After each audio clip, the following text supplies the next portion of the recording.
Hello my dear YouTube family, welcome back to Neeta tarot reading.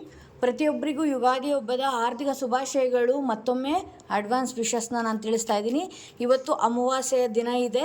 ಇವತ್ತಿನ ದಿನ ನಿಮ್ಮ ಯುಗಾದಿಯ ಅಮಾವಾಸ್ಯೆಯ ದಿನ ಹೇಗಿರುತ್ತೆ ಅನ್ನೋದು ಈ 24 ಗಂಟೆಗಳ ಕಾಲ ಯಾವೆಲ್ಲ ವಿಚಾರಗಳನ್ನ ನೀವು ಮುಂದಕ್ಕೆ ಕೇಳ್ತೀರಿ, ಏನು ವಿಚಾರ ನಿಮ್ಮ ಲೈಫಲ್ಲಿ ಬರೋದಿದೆ ಅನ್ನೋದೇ ಇವತ್ತಿನ ರೀಡಿಂಗ್ ಆಗಿರುತ್ತೆ.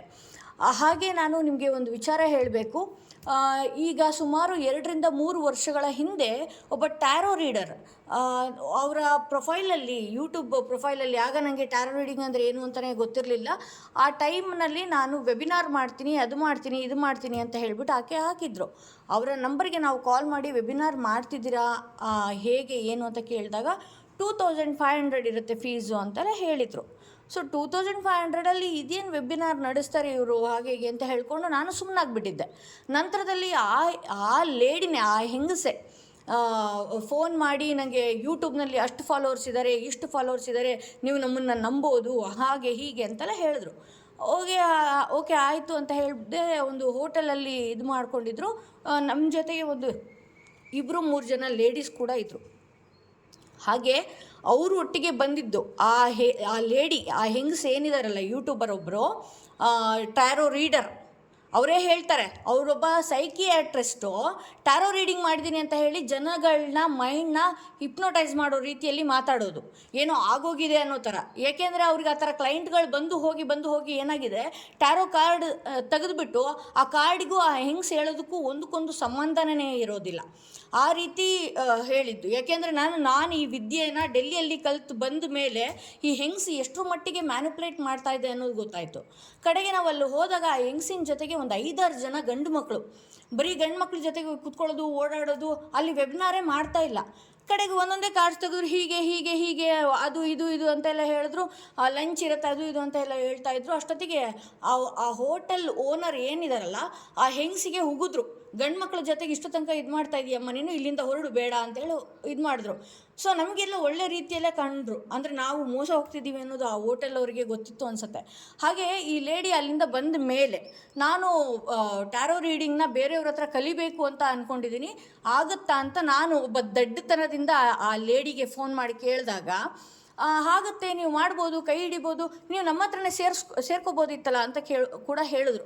ಬಟ್ ಇಲ್ಲ ಮೇಡಮ್, ನಾನು ಡೆಲ್ಲಿಯಲ್ಲಿ ನಮಗೆ ಗೊತ್ತಿರೋರೇ ಇದ್ದಾರೆ ಅಂತ ಹೇಳಿಬಿಟ್ಟು ನಾನು ಹೆಂಗೋ ತಪ್ಪಿಸ್ಕೊಂಡು ನಾವು ಅಲ್ಲಿ ಕಲ್ತಿದ್ದಾಯಿತು. ಫ್ಯಾಮಿಲಿ ಸಪೋರ್ಟ್ ಇತ್ತು. ನಮ್ಮ ಫ್ಯಾಮಿಲಿ ಬ್ಯಾಕ್ಗ್ರೌಂಡ್ ಅವ್ರ ಥರದ್ದಲ್ಲ. ಓಕೆ.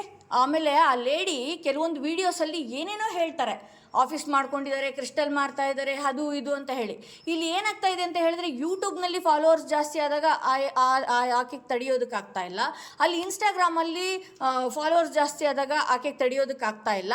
ಅಲ್ಲಿ ಪದೇ ಒತ್ತಿ ಹೇಳ್ತಾರೆ, ಏನೇನೋ ಸುಳ್ಳುಗಳನ್ನ ಹೇಳೋದು, ಸುಳ್ಳಿನ ಸರೆಮಾಲೆ ಅಂತ ಹಾಕ್ಕೊಳ್ಳೋದು, ಈ ರೀತಿ ಎಲ್ಲ ಮಾಡ್ತಾ ಇದ್ದಾರೆ. ನನ್ನ ವಿದ್ಯೆ ಹೇಗಿದೆ ಅನ್ನೋದು ನನಗೆ ತುಂಬ ಚೆನ್ನಾಗಿ ಗೊತ್ತಿದೆ. ಅದರಲ್ಲೂ ವಾಯ್ಸ್ ಕೇಳ್ತಾ ಇದ್ದ ಹಾಗೇ, ಇಲ್ಲಿ ಕಾರ್ಡ್ ಪ್ರಿಡಿಕ್ಟ್ ಕೊಡ್ತಾ ಇದ್ದಾಗೇ ನಾನು ಎಷ್ಟರ ಮಟ್ಟಿಗೆ ಸತ್ಯ ಹೇಳ್ತೀನಿ ಅನ್ನೋದು ನನ್ನ ಕ್ಲೈಂಟ್ಗಳಿಗೂ ಕೂಡ ಗೊತ್ತಿದೆ. ಸೊ ನನಗೆ ಅದು ಆಗಲ್ಲ ಅಂತ ಏನಾದರೂ ಅನಿಸ್ತು ಅಂತ ಹೇಳಿದ್ರೆ ನಾನು ಸುಳ್ಳು ಹೇಳೋದಕ್ಕೆ ಬರಲ್ಲ. ಡೈರೆಕ್ಟಾಗಿ ನಾನು ಮುಖಕ್ಕೆ ಹೊಡೆದಂಗೆ ಹೇಳ್ಬಿಡ್ತೀನಿ, ಈ ಕೆಲಸ ಆಗಲ್ಲ, ನೀವು ಇದನ್ನು ಬಿಟ್ಬಿಡಿ ಅಂತ ಹೇಳ್ಬಿಟ್ಟು ಹೇಳ್ತೀನಿ. ಸೊ ಈ ಲೇಡಿ ಏನು ಮಾಡ್ತಾ ಇದ್ದಾರೆ, ಒಂದಷ್ಟು ಹೊಟ್ಟೆ ಕಿಚ್ಚು, ಜಲಸ್ಸು, ಅದು ಅವರಲ್ಲಿ ನನಗೆ ಗೊತ್ತಾಗ್ತಾ ಇದೆ. ಇದು ಕೂಡ ಅಸಹ್ಯ ಅನಿಸುತ್ತೆ ಹೇಳ್ಕೊಳ್ಳೋದಕ್ಕೆ. ಪದೇ ಯೂಟ್ಯೂಬಲ್ಲಿ ಇಂಥ ಹೆಂಗಸ್ಗಳದು ನನಗೆ ಹೇಳ್ಕೊಳ್ಳೋಕೆ ಇದಾಗುತ್ತೆ, ಹಿಂಸೆ ಅನಿಸುತ್ತೆ. ಯಾಕೆಂದರೆ ಆ ದಿನ ನನ್ನ ದಿನ ವೇಸ್ಟ್ ಆಗುತ್ತೆ, ಅದು ನನ್ನ ಟೈಮ್ ವೇಸ್ಟ್ ಆಗುತ್ತೆ. ಸೊ ಈ ರೀತಿ ಅವರು ಏನೇನೋ ಕೆಟ್ಟದಾಗಿ ಮ್ಯಾನಿಪುಲೇಟ್ ಮಾಡುವಂಥದ್ದು, ಈ ರೀತಿ ಎಲ್ಲ. ಸೊ ಇದನ್ನು ನನಗೆ ನಿನ್ನೆ ಏನು ಮಾಡಿದ್ರು, ಕೆಲವೊಂದಷ್ಟು ಜನ ಕ್ಲೈಂಟ್ಸ್ಗಳು ಕಳಿಸ್ಕೊಟ್ಟಾಗ ಅದನ್ನು ನಾನು ನೋಡಿದಾಗ, ರಿಟರ್ನ್ ಆಕೆಗೆ ಫೋನ್ ಮಾಡಿದ್ರೆ ಬ್ಲಾಕ್, ಎಷ್ಟು ಸಲ ಫೋನ್ ಮಾಡಿದ್ರು ಬ್ಲಾಕ್. ಆ ನಂತರದಲ್ಲಿ ಜನಗಳು ಏನ್ರಿ ನೀತಾ ಟ್ಯಾರೋ ರೀಡರ್ ಅಂತ ಬೈದರೆ ಅವರಿಗೆ ನಗಾಡ್ಕೊಂಡು ಕಮೆಂಟ್ ಮಾಡಿದ್ದು. ಆಮೇಲೆ ನನಗೆ ಹೇಳ್ತಾಳೆ ಆಕೆ, ನನಗೆ ಧಮಕಿ ಹಾಕ್ತಾಳೆ, ಮೆಸೇಜಿನಲ್ಲಿ ಧಮಕಿ ಹಾಕ್ತಾಳೆ, ನೋಡು ನೀನೇನಾದರೂ ಮತ್ತೆ ಮೆಸೇಜು ಕಾಲು ಮಾಡಿದೆ ಅಂದರೆ ನಾನು ಮತ್ತೆ ನೀತಾನೆ ಅಂತ ಹೇಳಿಬಿಟ್ಟು ನಿನ್ನ ಬಗ್ಗೆ ಅದು ಮಾಡಿಬಿಡ್ತೀನಿ, ಇದು ಮಾಡ್ತೀನಿ, ನೀನು ಫಾಲೋವರ್ಸ್ನ ಅನ್ಫಾಲೋ ಮಾಡ್ಕೊ ಇನ್ಸ್ಟಾಗ್ರಾಮಲ್ಲಿ, ನೀನು ನನ್ನ ಹತ್ರ ಕಲಿಯೋಕ್ಕೆ ಬಂದವಳು, ನೀನು ನನಗಿಂತ ಮೇಲೆ ಹೋಗ್ತೀಯ ಅನ್ನೋ ಧಮಕಿ ಕೂಡ ಆಗ್ತಾರೆ. ಸೊ ಇಂಥ ಲೇಡಿನ ನಂಬಬೇಡಿ. ಸೊ ಇಂಥವ್ರ ಬಗ್ಗೆ ನನಗೆ ಮಾತಾಡೋದಕ್ಕೂ ಅಸಹ್ಯ ಅನಿಸುತ್ತೆ ಅಂತ ಹೇಳ್ಬೋದು.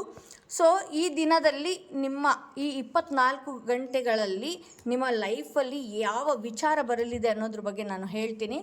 ಸಾರಿ, ನಿಮ್ಮ ಟೈಮ್ ನಾನು ತಿಂದಿದ್ದಕ್ಕೆ ನಾನು ಇದನ್ನು ಅಪ್ಡೇಟ್ ಕೊಡಲೇಬೇಕಾಗಿತ್ತು. ಈ ಹೆಂಗಸು ಏನೇನೋ ಮಾತಾಡುತ್ತೆ.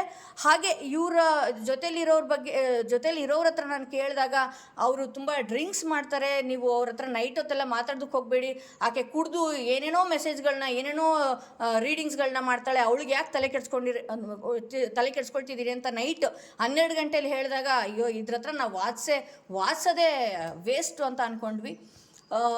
ಓಕೆ, ಯಾರೆಲ್ಲ ಇಲ್ಲಿ 4 ಕಾರ್ಡ್ಗಳನ್ನ ಇಟ್ಟಿದ್ದೀನಿ, ಯಾರೆಲ್ಲ ಮೊದಲನೆಯ ಕಾರ್ಡ್ ಸೆಲೆಕ್ಟ್ ಮಾಡ್ಕೊಂಡ್ರಿ ಅವರ ರೀಡಿಂಗ್ ನೋಡೋಣ ಏನಾಗಿದೆ ಅಂತ ಹೇಳಿ. ಇಲ್ಲಿ ಈ ಅಮಾವಾಸ್ಯೆ ಕಳೆದ ನಂತರ ಏನಿದೆಯಲ್ಲ, ಇಲ್ಲಿ ಒಂದು ಸರಿಯಾದ ನಿರ್ಧಾರ. ಈ ಅಮಾವಾಸ್ಯೆ ದಿನ ಏನಾಗ್ತಾ ಇರುತ್ತೆ, ಆ ಎನರ್ಜಿಸ್ ವೇವ್ ಲೆಂತ್ ಚೇಂಜ್ ಆಗ್ತಾ ಇರುತ್ತೆ.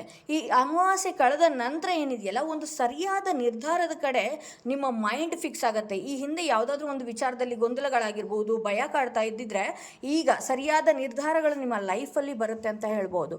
ಯಾರೆಲ್ಲ ಸೆಕೆಂಡ್ ಕಾರ್ಡ್ ಈ ಕಾರ್ಡ್ ಸೆಲೆಕ್ಟ್ ಮಾಡ್ಕೊಂಡ್ರಿ, ಇಲ್ಲಿ ಯಾವುದಾದ್ರೂ ಒಂದು ವಿಚಾರದಲ್ಲಿ ತುಂಬ ಮಾನಸಿಕವಾಗಿ ನೀವು ನೋವು ಅನುಭವಿಸಿದರೆ ಆ ನೋವಿಗೆ ಅಂತ್ಯ, ಇದು ತುಂಬಾ ನೀವು ನೋವು ಅನುಭವಿಸ್ತಾ ಇದ್ರಿ ಅಂತ ಹೇಳಿದ್ರೆ ಇದು ನೋವಿಗೆ ಅಂತ್ಯದ ದಿನಗಳು, ಇದು ಅಂತ್ಯ ಮುಗೀತು, ಎಲ್ಲ ರೀತಿ ನೀವು ನೋವು ಅನುಭವಿಸಾಯಿತು, ಇನ್ನು ಹೊಸ ಲೈಫು ನಿಮ್ಮ ಜೀವನದಲ್ಲಿ ಬರುವಂಥದ್ದಿದೆ. ಇಲ್ಲಿಗೆ ನಿಮ್ಮ ನೋವಿಗೆ ಅಂತ್ಯ ಕಂಡಿದೆ ಅಂತ ತೋರಿಸ್ತಾ ಇದೆ. ಇಲ್ಲಿ ಯಾರೆಲ್ಲ ಈ ಕಾರ್ಡ್ ಸೆಲೆಕ್ಟ್ ಮಾಡ್ಕೊಂಡ್ರಿ, ಈ ಯುಗಾದಿ ಹಬ್ಬದ ಅಮಾವಾಸ್ಯೆ ಆಗಿರ್ಬೋದು, ಅಮಾವಾಸ್ಯೆ ಕಳೆದ ನಂತರ ಆಗಿರ್ಬೋದು, ಒಂದಷ್ಟು ಭಗವಂತನಿಗೆ ಇಷ್ಟು ದಿವಸ ಪೂಜೆ ಪುನಸ್ಕಾರಗಳು ಏನು ಮಾಡಿದ್ರಿ, ಆ ಸ್ಪಿರಿಚುವಲ್ ಕಡೆ ಒಂದಷ್ಟು ಏನು ಇದ್ರಿ ನೀವು, ಭಗವಂತನ ಅನುಗ್ರಹದಿಂದ ನಿಮ್ಮ ನಿಂತಿರುವ ಕೆಲಸಗಳೆಲ್ಲ ಸರಾಗವಾಗಿ ಆಗ್ತಾ ಬರುತ್ತೆ ಅಂತ ಹೇಳ್ಬೋದು. ಇದು 3ನೇ ಕಾರ್ಡ್ ಯಾರು ಸೆಲೆಕ್ಟ್ ಮಾಡ್ಕೊಂಡ್ರಿ ಅವರ ರೀಡಿಂಗ್ ಇದಾಗಿತ್ತು.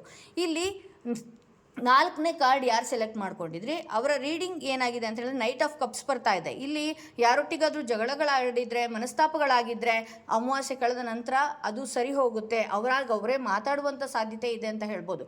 ಸೊ ಇದು ಇವತ್ತಿನ ರೀಡಿಂಗ್ ಆಗಿತ್ತು. ದಯವಿಟ್ಟು ಕ್ಷಮಿಸಿ, ನಾನು ಇದನ್ನು ಹೇಳ್ಕೊಳ್ಳೇಬೇಕಾಗಿತ್ತು, ಹೇಳ್ಕೊಂಡಿದ್ದೀನಿ. ನಿಮ್ಮ ಅನಿಸಿಕೆಗಳನ್ನ, ಇಂಥ ಹೆಣ್ಣು ಮಕ್ಕಳ ಅಭಿಪ್ರಾಯಗಳನ್ನ ದಯವಿಟ್ಟು ನನಗೆ ಕಮೆಂಟ್ ಮೂಲಕ ತಿಳಿಸಿ ಅಂತ ಹೇಳ್ತಾ ನಾನು ನನ್ನ ವಿಡಿಯೋನ ಇಲ್ಲಿಗೆ ಮುಗಿಸ್ತಾ ಇದ್ದೀನಿ.